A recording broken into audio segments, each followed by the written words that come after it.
यात्रा का उद्देश्य जो अन्याय, अत्याचार और असमानता जो समाज में फैली है कानूनों के कारण, उसको समाप्त करना, उसकी जगह सही कानूनों की व्यवस्था बनाना। लेकिन इस धारा के माध्यम से सबसे ज़्यादा महिलाओं के खिलाफ ही अत्याचार हो रहे हैं और पुरुषों का भी उत्पीड़न हो रहा है। और इस धारा का मैं सरकार से निवेदन करूँगा, इस धारा का असेसमेंट किया जाए। इस धारा में अधिकतर केसेज़ में महिलाएँ अपने बयान बदल रही है। ये बिना पूँजी का एक ऐसा घिनौना अपराध है, ऐसा व्यापार बन गया है जिसमें चंद महिलाएँ पूरी मात्र शक्ति के ऊपर प्रश्न चिन्ह खड़ा कर रही हैं। जींद में अमर बलिदानी भाई राजीव दीक्षित की प्रेरणा से शुरू हुई परिवर्तन यात्रा ने अन्याय, अत्याचार और असमानता के खिलाफ एक नए आंदोलन की शुरुआत की है। ये यात्रा 27 अप्रैल 2025 को शाम 5:15 पर कालाअब्बे में खाटू श्याम जी के लिए रवाना होगी। आज जींद पहुंची यात्रा को लेकर इस अभियान का मुख्य उद्देश्य भारत की ज्वलंत समस्याओं का समाधान संपूर्ण व्यवस्था परिवर्तन के माध्यम से करना है। यात्रा के प्रमुख मांगे और प्रस्तावित सुधार पर बात करें तो परिवर्तन यात्रा ने समाज में व्याप्त विभिन्न समस्याओं के समाधान के लिए निम्नलिखित सख्त कानूनी और सामाजिक सुधारों की मांग की है। वहीं साथ ही झूठे बलात्कार के आरोपों में सख्त कार्रवाई को लेकर मांग की है। देखिए हमारी एक खास रिपोर्ट। इस यात्रा का प्रारंभ वीर मराठाओं की पावन भूमि पानीपत काले अम्मे से स्टार्ट हुआ। 27 अप्रैल को यात्रा प्रारंभ हुई और ये यात्रा खाटू श्याम जी तक जाएगी। यात्रा का मुख्य उद्देश्य क्या है? यात्रा का उद्देश्य जो अन्याय, अत्याचार और असमानता जो समाज में फैली है कानूनों के कारण, उसको समाप्त करना, उसकी जगह सही कानूनों की व्यवस्था बनाना। मुख्य रूप से आज आप देखोगे धारा 376 और पोस्को का दुरुपयोग, यानी कि जो बलात्कार की धारा पुरुषों के खिलाफ उपयोग की जाती है, उसके दुरुपयोग को रोकना।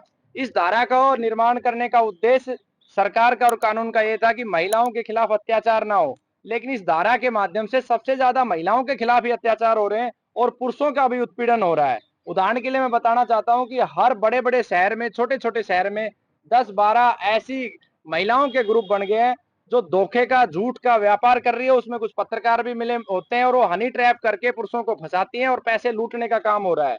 और दूसरा जो सबसे बड़ा इसके अंदर, जो महिलाएं और पुरुष सहमति से संबंध बनाते हैं, बाद में जब पता चलता है समाज में, तो स्त्री के ऊपर दबाव बनाया जाता है और स्त्री का उत्पीड़न करके उससे झूठे बयान जो है पुलिस में ली जाती है और उससे जो है लड़का और पुरुष जेल में पड़ता है।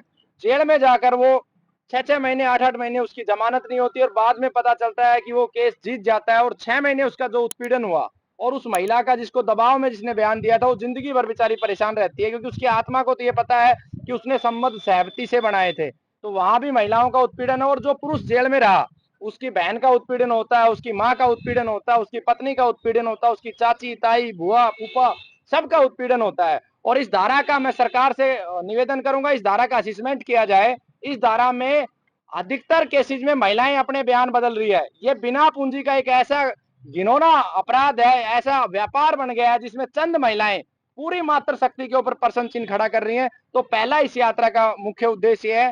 दूसरा इस यात्रा का जो उद्देश्य है, दूसरा उद्देश्य है कि आज हमारे भारत में हमारे खिलाफ कानून सरकार ने बना रखे हैं। एक कानून सरकार ने पास किया लगभग 1955 के आसपास, इंडियन मैरिज एक्ट।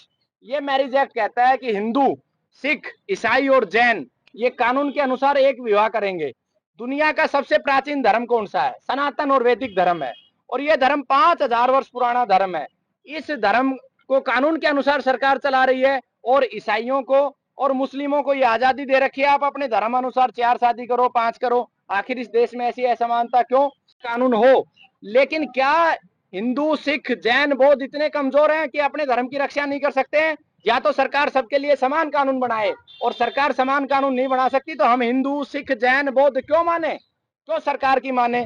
क्योंकि हमारा धर्म तो 5000 पुराना है, तो हम हमारे धर्म के अनुसार चलेंगे। तो पहली प्राथमिकता से हम सरकार से निवेदन करते हैं कि समान कानून बनाए। और सरकार में सामर्थ्य नहीं है, सरकार को अगर भय लगता है कि दूसरे लोगों पर कानून नहीं बना सकते, तो हिंदू इतना कायर नहीं है, सिख इतना कायर नहीं है, बौद्ध इतना कायर नहीं है, जैन इतना कायर नहीं है। बलिदान के बड़े बड़े इतिहास हमने लिखे हैं। मराठाओं ने 1000 किलोमीटर दूर आकर इस राष्ट्र की, धर्म की रक्षा के लिए पानीपत की मिट्टी में बलिदान दिया, और वो मराठा इस देश का प्रत्येक नागरिक उन्हें खड़ा होगा और सरकार के जो असमान कानून है इसको बदल के रख देगा। और तीसरा जो बिंदु है, इस देश में तेजी से जनसंख्या विस्फोट हो रहा है, जनसंख्या नियंत्रण होना चाहिए। इसी तरीके से अगर जनसंख्या बढ़ती रही तो आज आप हिमालय पे देखिए, जो भूमि, देवभूमि जिसे हम कहते हैं उत्तराखंड, उसके जंगलों को काटा जा रहा है, जड़ी बूटियों को काट काट के वहां पे मुर्गे पकाए जा रहे हैं, तो उसको रोका जाए, जनसंख्या नियंत्रण हो। चौथा बिंदु जो इस यात्रा का है, गौ माता समूचे विश्व की माता है, तो गौ माता की हत्या रुके और अन्य जीवों की भी हत्या ना हो, उसके लिए भी कानून बने। जीने का हक जितना मनुष्य को है उतना ही पक्षियों को भी है, पशुओं को भी है, उतना ही वनस्पतियों का भी है।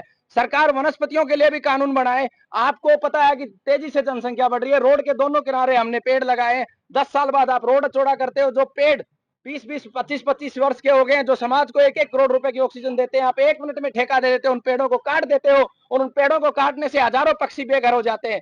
क्या उन पक्षियों का दायित्व हमारा नहीं है? समाज को चिंतन करना पड़ेगा। हमारी आयु जो 100 वर्ष होती थी, आज 60 वर्ष की आयु हो गई है। कैंसर, टीबी और बीमारियों से हम लथपथ हैं। इसका कारण क्या है?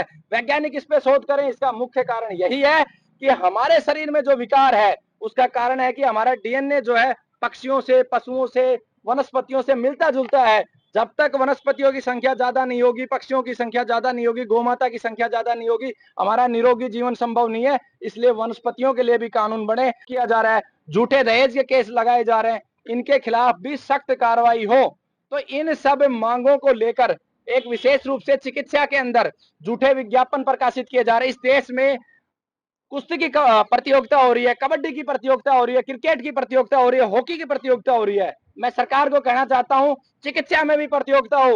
विशेष रूप से जानलेवा जो बीमारी है, कैंसर है, हार्ट ब्लॉकेज है, उसका सभी डॉक्टर अपना डाटा सार्वजनिक करें। आज तक मैंने कितने रोगियों को देखा, कितने ठीक हुए, और उसमें भी पुरस्कार सरकार दे कि भारत में सबसे ज्यादा कैंसर रोगी किसने ठीक किए, सबसे ज्यादा हार्ट ब्लॉकेज के केस किसने ठीक किए, सबसे ज्यादा किडनी के केस कितने ठीक किए। आज बड़े बड़े हॉस्पिटल है, हर बजट के अंदर सरकार 2 एम्स, 3 एम्स, 4 एम्स, 5 एम्स बनाई जा रही है।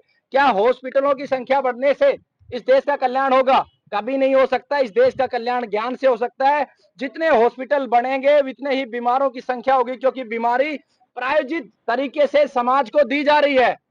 तेजी से बीमारियां दी जाती है, बांटी जा रही है। एक तरफ सरकार कोल्ड ड्रिंक्स, यूरिया, डीएपी को प्रमोट कर रही है, दूसरी तरफ हॉस्पिटल बना रही है। तो सरकार को प्रार्थना मैं करता हूं कि ज्ञान की गंगा बहाए। ये संस्कृति ज्ञान की रही है और ज्ञान से ही कल्याण होगा।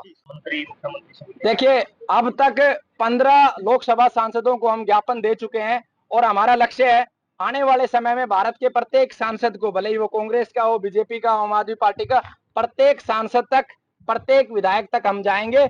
सबसे पहले हमने ये खाटू श्याम जी के दरबार में, परमात्मा से बड़ा कोई नहीं है, खाटू श्याम जी के दरबार में अर्जी लगाई है। उसके बाद दूसरी यात्रा हमारी 11 अगस्त को स्वामी श्रद्धानंद जी की भूमि से और भाई राजीव दीक्षित जी की समाधि से प्रारंभ होगी, जो सुप्रीम कोर्ट तक जाएगी। और पूरे भारत के जितने भी विधायक है, प्रत्येक विधायक, सांसद, और इतना नहीं, गांव के सरपंच तक हम हमारी बात ज्ञापन के माध्यम से देंगे।